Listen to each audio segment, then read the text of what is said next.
Hello বন্ধুরা, গ্রামের রান্নায় পিয়ালির সঙ্গে সকলকে স্বাগত জানাচ্ছি। ডিম ও মূলা দিয়ে দুর্দান্ত একটা রেসিপি তোমাদের সাথে শেয়ার করব। এবার ডিমগুলো আমি এক সাইডে রেখে দিলাম আর মূলাটা আমি ধুয়ে নিয়ে আসব। এখানে একটা ছোট গেটার নিয়েছি, এই গেটারের সাহায্যে মূলাটা গেট করে নেব।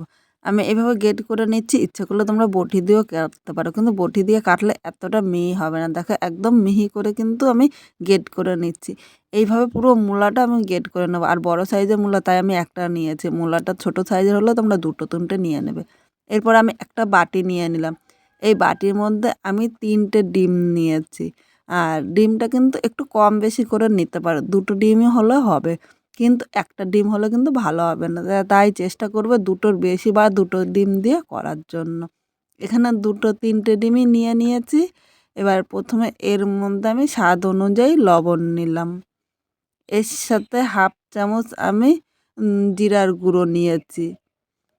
আর এবার আমি দেখো এখানে মূলোগুলো যে করে নিয়েছিলাম, এইভাবে হাত দিয়ে ভালো করে নিগড়ে জলটা কিন্তু পুরো ভালো করে ছাড়িয়ে নিতে হবে। আর এর মধ্যে জল থাকলে কিন্তু তাহলে ভালো হবে না। এইভাবে দেখো একদম শুকনো শুকনো করে আমি নিয়ে নেব। এইভাবে অল্প অল্প করে নেব আর অল্প অল্প করে, এই দেখো জলটা কিন্তু একদম পড়ে যাবে মূলোর থেকে। এই দেখো অনেকটাই কিন্তু জল বেরিয়েছে। এবার এখানে একটা হ্যান্ড উইকের সাহায্যে ডিম মূলো ও লবণটা ভালো করে মিশিয়ে নিতে হবে। আমি হ্যান্ড উইকের সাহায্যে করছি, ইচ্ছে করলে তোমরা কিন্তু হাত বা চামচ দিয়েও করতে পারো, তোমার মানে তোমাদের সুবিধা মতো এভাবে ভালো করে মিক্স করে নেবে। আর এটা যত সুন্দর ফেটাবে তত সুন্দরই কিন্তু ফুলবে। এখানে দেখো আমি 5 মিনিট ভালো করে মিক্স করে নিয়েছি। এবার এদিকে আমি একটা বাটি নিয়েছি, বাটির মধ্যে আমি একটু তেল নিয়ে নিলাম। এবার এই তেলটা বাটির মধ্যে ভালো করে লাগিয়ে নিতে হবে। আমার কাছে আজকে সাদা তেল ছিল না, তাই আমি সর্ষের তেল নিয়েছি, ইচ্ছে করলে তোমরা সাদা তেলও নিয়ে নিতে পারো। এবার এই মিশ্রণটা আমি বাটির মধ্যে নিয়ে নিলাম। এবার আমি ঢাকনিটা ভালো করে আটকিয়ে দেবো, যাতে ঢাকনিটা না খুলে যায়। খুব শক্ত করে কিন্তু ঢাকনিটা আটকাতে হবে। এদিকে একটা কড়াই বসি, এর মধ্যে জল দিয়ে আগে থেকে আমি গরম করে নিয়েছি। এবার আমি বাটিটা দিয়ে দিলাম, আর জলটা এমনভাবে নিতে হবে যাতে বাটির হাফের নিচে থাকে। বাটির হাফের উপরে থাকলে কিন্তু জলটা বাটির ভিতরে ঢুকে যেতে পারে, তখন কিন্তু একদম ভালো হবে না। তাই জলটা খুব বেশি হলে কিন্তু কমিয়ে নিতে হবে। এবার এমনভাবে ঢাকা দিতে হবে যাতে ভেতরের বাষ্পটা বাইরে বেরিয়ে না আসে। এইভাবে মিডিয়াম আগুনে আমি 5 থেকে 7 মিনিট জাল দিয়ে নেব।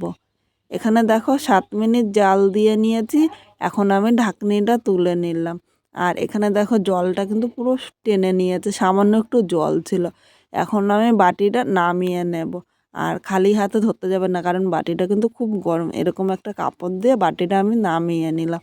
আর এখন কিন্তু গরম গরম আমি খুলতে পারবো না, তাই 5 মিনিট ঠান্ডা করে নেবো, তারপরে খুলবো। 5 মিনিট পর বাটিটা দেখো একা একা এরকম টান দিলে কিন্তু খুলে যাচ্ছে। আর এইদিকে দেখো কি সুন্দর হয়েছে, আর খুব সুন্দর কিন্তু এটা হয়েছে। এইভাবেই কিন্তু করে নিতে হবে। আর যদি মনে হয় তোমাদের একটু কাঁচা আছে তাহলে কিন্তু আর একটু করে নিতে পারবে। আর ভেতরে কাঁচা আছে কি করে বুঝবে, এরকম একটা ছুরি নিয়ে একটুখানি দেখে নেবে, তাহলে কিন্তু বুঝতে খুব সহজে বুঝে যাবে। যদি কাঁচা থাকে তাহলে ছুরির মধ্যে লেগে যাবে। এখন আবার 2-3 মিনিট ভাপিয়ে নিতে পারো। এবার এইভাবে আমি ছুরি দিয়ে চারিপাশটা ছাড়িয়ে দিলাম, তাহলে এটা খুব সুন্দর কিন্তু উঠবে। এবার একটা থালা নিয়ে দিয়ে থালার উপরে এইভাবে আমি উল্টিয়ে নিলাম। এবার হাত দিয়ে একটু ট্যাপ করে নিলাম, এই দেখো কি সুন্দর উঠেছে না। আর এটা যে ডিম ও মূলা দিয়ে হয়েছে কেউ কিন্তু বুঝতেই পারবেন না। যারা ডিম বা মূলা পছন্দ করে না, অনেকে মূলা খেতে চায় না, এইভাবে রান্না করে দেবেন, তারাও কিন্তু খুব ভালোবেসে খাবে আর বুঝতেই পারবে না যে এটার মধ্যে মূলা দেওয়া হয়েছে। এবার আমি এরকম চৌকো সাইজ করে কেটে নিচ্ছি। আমি চৌকো সাইজ করছি, আপনারা আপনাদের নিজেদের ইচ্ছে মতো কিন্তু সাইজ করে নিতে পারবেন। মানে যার যেরকম ভালো লাগে সেই হিসাবেই কিন্তু করে নিতে পারবেন। এবার তোমাদের এক পিস দেখাচ্ছে, দেখো 2 পিঠই কি সুন্দর ফুলেছে। এবার এদিকেও কি কি মশলা নিয়েছে সেটাও দেখাচ্ছে। এখানে পেঁয়াজ কুচি নিয়েছি, টমেটো, হলুদ, লবণ আর শুকনো লঙ্কা। আর এই জায়গায় আদা বাটা, পেঁয়াজ বাটা, রসুন বাটা, কাঁচা লঙ্কা বাটা, জিরার গুঁড়ো, ধনের গুঁড়ো, হলুদ, লবণ আর কাশ্মীরি লঙ্কার গুঁড়ো নিয়েছি। এবার এদিকে একটা কড়াই বসিয়ে দিয়েছি, কড়াইয়ের মধ্যে আমি সর্ষের তেল নিয়ে নিলাম। অবশ্যই এই রান্নাতে কিন্তু সর্ষের তেল দিয়ে বেশি ভালো লাগে। তেলটা প্রথমে ভালো করে গরম করে নিয়েছি, এখন মিডিয়াম আগুনে এই বড়াগুলো একটু ভেজে নেব।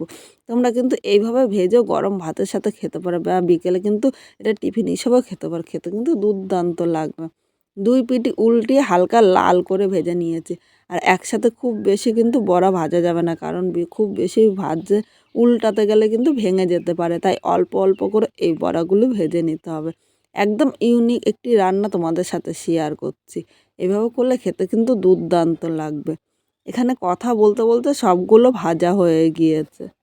কড়াইতে অনেকটাই তেল আছে, তাই আলাদা করে কিন্তু তেল দেবো না। এই তেলের মধ্যে একটা শুকনো লঙ্কা সম্বাদ দিলাম আর একটা তেজপাতা দিয়ে দিয়েছি।